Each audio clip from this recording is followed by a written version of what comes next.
Après avoir cherché la protection auprès de Dieu contre Satan le lapidé, au nom de Dieu, le tout miséricordieux, le très miséricordieux, louange à Allah subhanahu wa ta'ala, les signes des cieux et de la terre.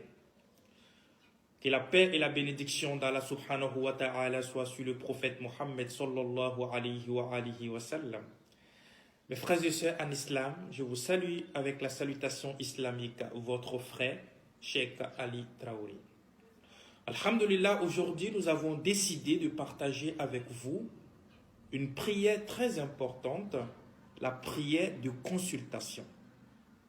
Avant d'entamer et d'expliquer, nous allons tout simplement vous montrer c'est quoi la prière de consultation. La prière de consultation est une prière que le prophète Mohammed sallallahu alayhi wa sallam a enseigné ses compagnons à cette prière-là en cas de besoin, en cas de problème, en cas de souci. Si j'ai un problème de mariage et que je veux me marier avec une fille, mais je me demande est-ce que vraiment cette fille est bien pour moi ou pas? Alors je fais la prière de consultation pour savoir si cela peut être bien pour moi. Je vais effectuer un voyage. Je prends tout simplement le temps de demander à Dieu, est-ce que ce voyage-là est bien pour moi ou pas? Je dois aller déposer mes documents à l'ambassade. Je prends le temps de me renseigner vers Allah subhanahu wa ta'ala, est-ce que cela est bien pour moi? Mon permis est haute, je veux un enfant, je veux un mari et tout. Le prophète Mohammed a enseigné ses compagnons à ces prières-là pour les permettre de se diriger à chaque moment quand ils sont dans des besoins vers Allah subhanahu wa ta'ala. Et c'est ce que nous aussi, nous devons faire. Moi, si vous voyez, à chaque moment, je vous partage des zikrs et des prières, c'est pour vous éviter d'aller voir des féticheurs. Parce que vous êtes votre propre féticheur. Et la prière de consultation vous permet de vous rapprocher de Allah subhanahu wa ta'ala. Et Allah va mettre la baraka dans tout ce que vous allez entreprendre. Cette prière-là, le prophète nous a enseigné, il dit, pour faire la prière de consultation, c'est très simple. Wallahi, on t'appelle à la justice, que tu dois aller répondre à la justice. Ou la police vient te donner une convocation. Wallahi, fais la prière de consultation, mon ami. Mon frère, ma soeur, fais la prière de consultation et dirige-toi au commissariat. Ils vont te relâcher. Wallah, c'est moi je te dis. Alors, il faut tout simplement prendre l'ablution. À n'importe quel moment, tu peux le faire. Que ce soit dans la nuit, dans la journée, il n'y a pas de problème. Prends l'ablution, tu rentres dans la maison. Quand tu rentres dans la maison, tu tends la main à Allah subhanahu wa ta'ala. Tu fais 2 rakats d'abord. Après les 2 rakats, tu peux faire la sourate Fatiha et n'importe quelle sourate dont tu peux, il n'y a pas de problème. Il y a d'autres qui disent que tu peux faire Kul huwallahu ahad et Kul ya ayyuhal kafirun. Il y a d'autres qui disent Iza ja'a nasrullahi wal fath. Mais tout ça, ce n'est pas obligatoire. Donc, les sourates que tu connais, tu peux le faire. Il n'y a pas de problème pour ça. Après cela, maintenant, il faut signaler que la prière de consultation est simplement une bénédiction. C'est une bénédiction. Il y a des personnes, quand eux, ils font la prière de consultation, Allah peut montrer à ces personnes-là en rêve comment la chose va se passer. Parce que les gens ont des degrés envers Allah subhanahu wa ta'ala au niveau de la foi. Moi, je peux faire la prière de consultation aujourd'hui et je vois dans ma prière de consultation que la chose dont j'ai demandé, ça va se réaliser directement. Mais une autre personne peut faire la prière de consultation et cette personne-là, ce qu'il va voir, ça ne va pas être la même chose que moi j'ai vu. Peut-être même Allah ne va même pas montrer à la personne. Donc, quand vous faites la prière de consultation, ce n'est pas une obligation que vous voyez des choses en rêve. Non, ce n'est pas une obligation. Donc, la prière de consultation, c'est ce qu'on appelle al-istikhara. Istikhara.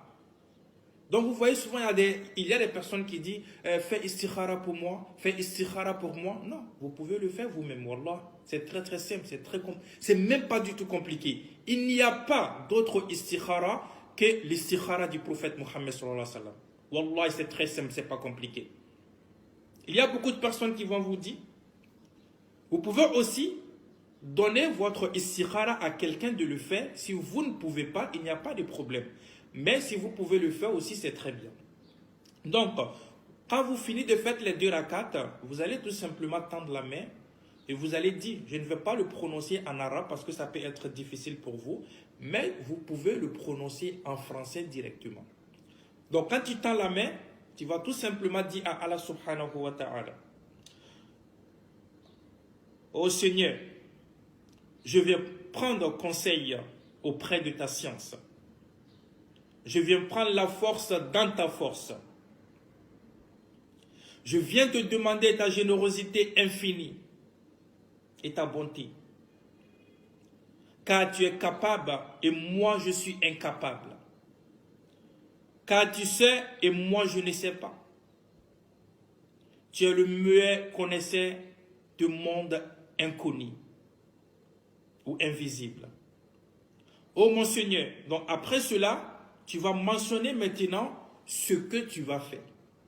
Donc tu vas dire quoi? Oh mon Seigneur, si tu sais que cette affaire, le mariage que je veux faire, le voyage que je veux effectuer, la demande de visa que je veux faire, si tu sais que cette affaire est pour moi une source de bénédiction pour ma vie d'ici-bas, pour ma religion, pour ma destinée future, destine-la moi et facilite-la moi. Oh mon Dieu, mais si tu sais que cette affaire est pour moi une source de malédiction, si tu sais que ce mariage est pour moi une source de malédiction, si tu sais que ce mariage est pour moi, ou comment dirais-je, le voyage est pour moi, ou n'importe quelle chose dans la vie, tu dois prononcer cette chose-là. Après c'est toi, tu dois prononcer cette chose. Si tu sais que cette chose est pour moi une source de bénédiction ou une source de malédiction dans ma vie d'ici-bas, dans ma religion, dans ma destinée future, détourne-la moi. Si c'est une malédiction, détourne-la moi. Et prédestine-moi ce qui est mieux pour moi. Ya Allah. Wallahi wala istikhara. Il n'y a pas autre chose après cela. Celui qui va ajouter sur ça, il vous a menti. Le prophète n'a pas dit cela. Le prophète a simplement dit cela. Wallah. C'est très simple, c'est même pas du tout compliqué. Mais je veux vous envoyer en arabe, en phonétique, vous pouvez aussi réciter cela. Allahumma inni astakhiruka bi ilmik wa asataqdiruka bi qudratik wa as'aluka min fadlika al-azim. فإنك تقدر ولا أقدر تعلم ولا أعلم اللهم إن كنت تعلم أن هذا الأمر خير لي في ديني ومعاشي وعاقبة أمري. Donc, ça c'est au niveau de l'arabe, mais je vais vous envoyer ça en phonétique. Mais en français, vous les citez comme ça simplement. Ô Seigneur, je viens prendre conseil auprès de ta science.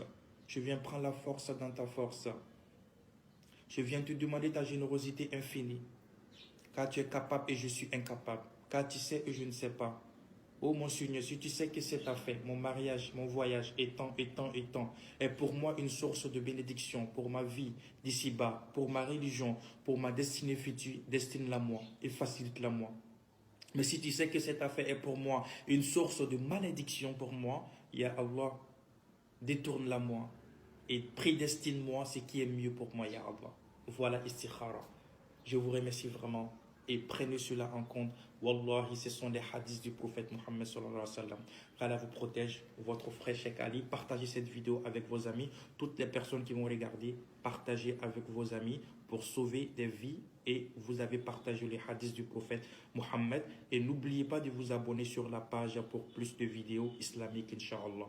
Salamu alaykum wa rahmatullah ta'ala wa barakatuh.